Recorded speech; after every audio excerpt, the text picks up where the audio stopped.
À l'occasion des 27e commémorations des victimes du génocide perpétré contre les Tutsis au Rwanda, ce 17 avril 2021 à l'Université catholique de Louvain, la Neuve, j'aborde un sujet qui nous occupe chaque jour. 27 ans de mémoire des victimes de ce génocide. Une sorte de bilan, un état des lieux de ce chantier colossal de leur immortalisation. En 1994-1995, à la survie à ce génocide, des rescapés adultes à Kigali et dans d'autres régions du pays, encore saignants de blessures physiques, émotionnelles et psychologiques, avons pu malgré tout tenir plusieurs réunions pour imaginer, concevoir et créer des mécanismes de survie pour ensuite initier des actions pouvant aider les rescapés à ne pas succomber sous le poids incommensurable des conséquences du génocide qui venait de nous arracher plus d'1 million d'êtres très chers et risquait à notre tour de nous engloutir par ses conséquences très ravageuses. Ainsi sont nés nos icebergs Ibuka Belgique, fin 94, ASLG Morée, ARG Imoué, Avega, Centre Igicaniro et d'autres qui, avant le 15 novembre 1995, en collaboration avec beaucoup d'autres personnes, fondaient l'iceberg Ibuka Rwanda, qui est en train aujourd'hui de devenir une organisation mondiale, nous pouvons en être fiers, avec des sections Ibuka aux 4 coins du monde. Ensuite, rapidement, en 1996, sont nés des icebergs de jeunes, l'ARG, l'Association des étudiants rescapés du génocide. Ensuite, peu après, le GRG, le groupe des anciens étudiants rescapés du génocide. Et quelques autres icebergs. Toutes nos icebergs au bilan ô combien salvateur. Merci beaucoup à nos icebergs. Fin 1994, début 1995, notre premier réflexe fut l'inhumation dans la dignité de nos familles et leur commémoration.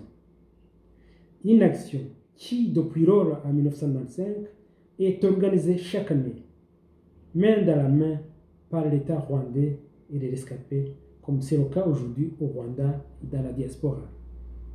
Tandis que les rescapés se cherchaient pour la survie, le gouvernement rwandais, dirigé par l'OFPR Inkotanyi, c'est toujours le cas aujourd'hui, déployait tous ses moyens et son énergie, déployait aussi son génie pour alléger un tant soit peu les conséquences pour les rescapés, mais aussi pour tous les Rwandais.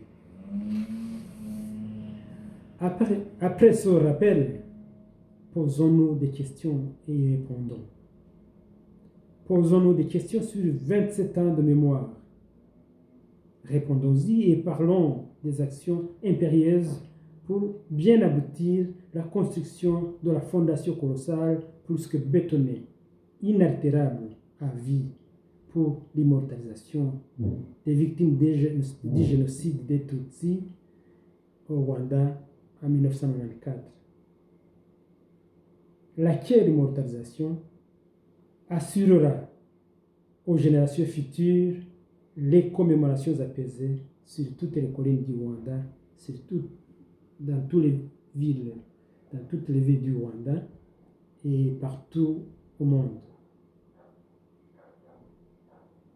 Je parle immortalisation. Et pourquoi faut-il, pour le meilleur de la nation rwandaise, immortaliser les victimes? Mais c'est quoi, au fait, les immortaliser? Comment les immortaliser? J'y réponds encore en posant des questions. Où en sommes-nous au chantier de l'immortalisation de plus d'1 million de Tutsis génocidés au Rwanda en 1994? L'immortalisation étant l'unique et seul outil pour leur commémoration parfaite à vie de génération en génération. Meilleur outil aussi pour la réconciliation du peuple rwandais avec son histoire, mais aussi pour une même lecture par tous les Rwandais de la réalité de ce génocide. Seule l'immortalisation nous permettra d'avoir une même lecture de la réalité de ce génocide. 27 ans de mémoire, nous avons dit. Oui, en effet, 27 ans de mémoire. Depuis 1995, le Rwanda et le monde entier organisent chaque année des commémorations des victimes de ce génocide. Au Rwanda et dans la diaspora, ce sont 100 jours dédiés à ces commémorations. Nous pouvons donc dire avec raison que nous sommes vraiment satisfaits de cette situation. Surtout que les commémorations constituent le pilier principal de l'immortalisation des victimes.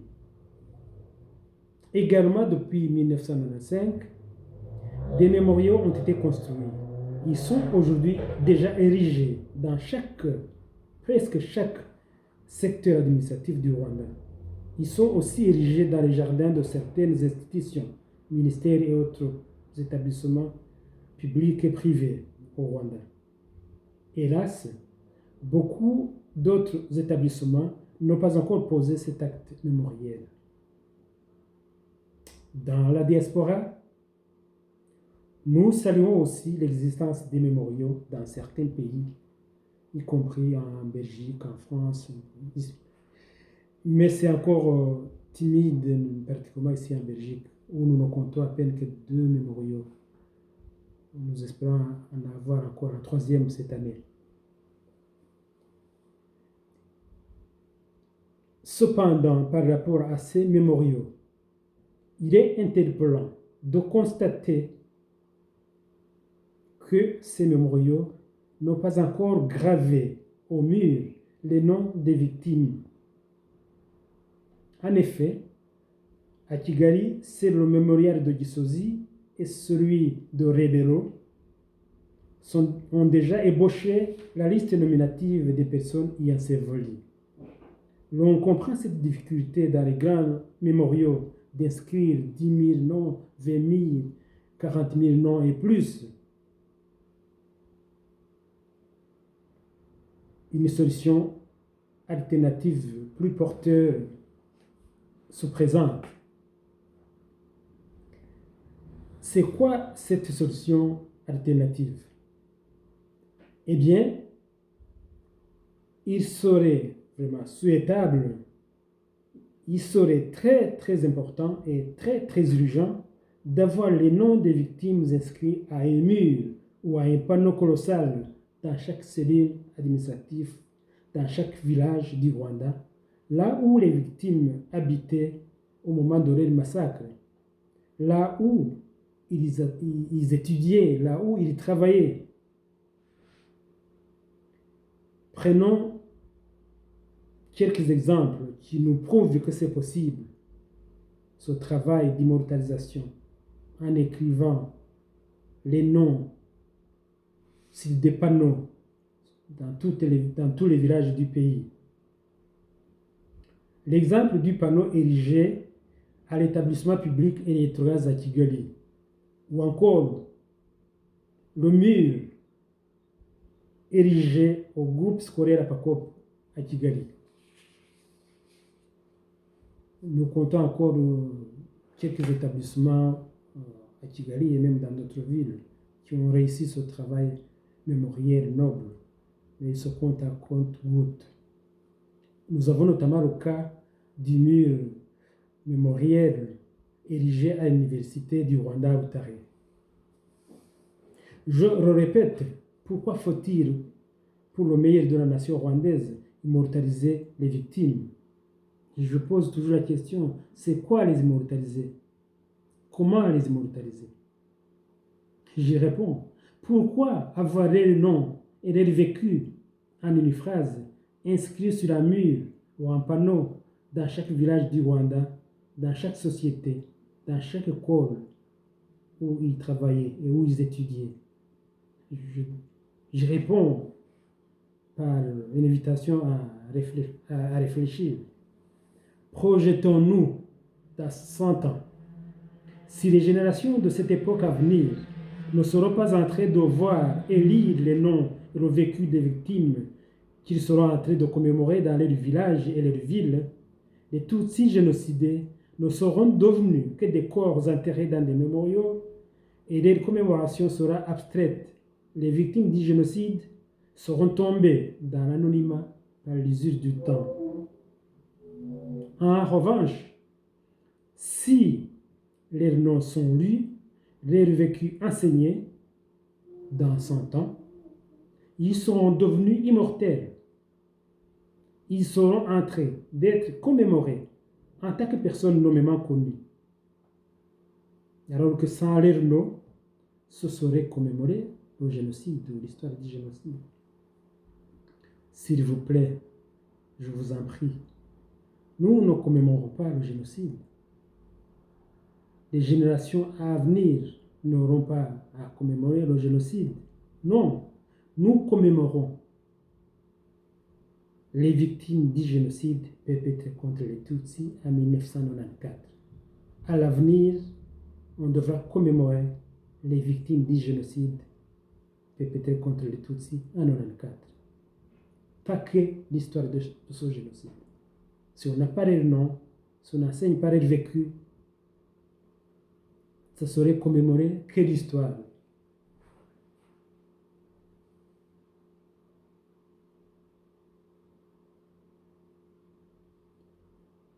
Nous sommes donc interpellés, nous sommes invités à les immortaliser. Cela donc permettra de léguer aux générations futures la commémoration des personnes nominativement connues. Je le répète, pas que la commémoration du génocide. Comme une histoire du genre kera habayeho génocide mu myaka ijana biramutse ari uko bimeze byaba bikwiye, byaba bihagije. Ce serait dommage. Sur ce chantier, ce combat de l'immortalisation, les chiffres nous disent aujourd'hui très clairement que plus de 90% des victimes sont encore anonymes dans les mémoriaux. Or, nous pouvons les nommer et donc les immortaliser sur toutes les collines du Rwanda. Un visionnaire, un parmi nos pionniers au combat de la mémoire, j'ai notamment rappelé la naissance de nos ASBL, notre combat. Parmi nous, il y a un homme, notre ami Eugène Mutabazi. Il a tenté avec succès ces dernières années, dans le cadre de son ASBL Remember Genocide Against the Tutsi, de recenser nominativement les Tutsis génocidés à Rukumberi, au sud-est du Rwanda. D'autres personnes et institutions ont réussi ce noble travail de la mémoire. Je viens notamment de citer l'école Apakop, qui a érigé dans son jardin intime un mémorial pour ses 300 élèves, parents, professeurs et membres fondateurs Tutsis génocidés en 1994. Également, l'ASBL GLG, groupe des anciens étudiants rescapés du génocide, a pu, nous lui disons merci, recenser plus de 15 593 familles éteintes, soit plus de 63 000 personnes. Il a pu recenser nommément, colline par colline, ces familles éteintes. C'est là des exemples. L'école Apakop, pourquoi ce qui est réalisé à Apakop ne serait pas réalisable dans toutes les autres écoles du pays? Il suffit de le vouloir. GRG, il a pu recenser 60 000 personnes nommément. Il suffit de continuer. Le GRG, vous êtes interpellés, appelés à embrayer, continuer comme vous avez commencé. Donc, je le disais, c'est là les exemples, soit quelques dizaines de milliers de Tutsis aujourd'hui déjà gravés nommément dans les mémoriaux sont des preuves éloquentes que nous pouvons immortaliser les plus de 90% génocidés restants qui nous regardent de là au ciel où ils reposent en paix. De là au ciel, ils nous inspirent, ils nous arment pour être capables notamment de réelle immortalisation, pour être capable du plus jamais ça au Rwanda. Et alors, nous, dans la diaspora, que faire? Eh bien, un exemple solution. Je vous donne un exemple solution. Tous les déportés de Belgique qui ont été déportés pour ensuite être massacrés dans les camps de concentration sont aujourd'hui recensés nommément, chaque année commémorés comme des personnes connues. Les noms sont lus de façon exhaustive à chaque commémoration ici en Belgique. Ça se passe également de la même façon dans d'autres pays pour les Juifs. Ce que les Juifs ont pu, nous pouvons le faire nous aussi ici dans la diaspora et surtout nous pouvons le faire au Rwanda. Ici dans la diaspora, à Louvain-la-Neuve, à Charleroi, à Bruxelles et ailleurs, dans d'autres pays, dans le plus rapidement possible, soyons capables d'avoir les noms, tous les noms des membres de nos familles partout où nous sommes dans la diaspora, les membres de nos familles qui ont été massacrés pendant le génocide des Tutsis. Comme ça, nous aurons été capables de léguer à nos enfants, à nos petits-enfants, à nos petits-enfants, ceux qui seront encore dans la diaspora, nous leur aurons légué un outil mémoriel qui leur permettra de faire des commémorations des victimes du génocide des Tutsis, pas que des commémorations de l'histoire du génocide. Pour terminer, je dis ceci. Quelqu'un peut certes se demander encore pourquoi cette idée de mémoriaux avec des listes nominatives de victimes du génocide des Tutsis sur toutes les villas et collines du Rwanda. Il peut dire que c'est laborieux. Je viens de donner des exemples qui montrent que c'est pourtant très possible. Il suffit de le vouloir. Ok? Celui qui se demande toujours pourquoi, le temps aujourd'hui n'étant pas élastique, je promets de revenir sur le sujet.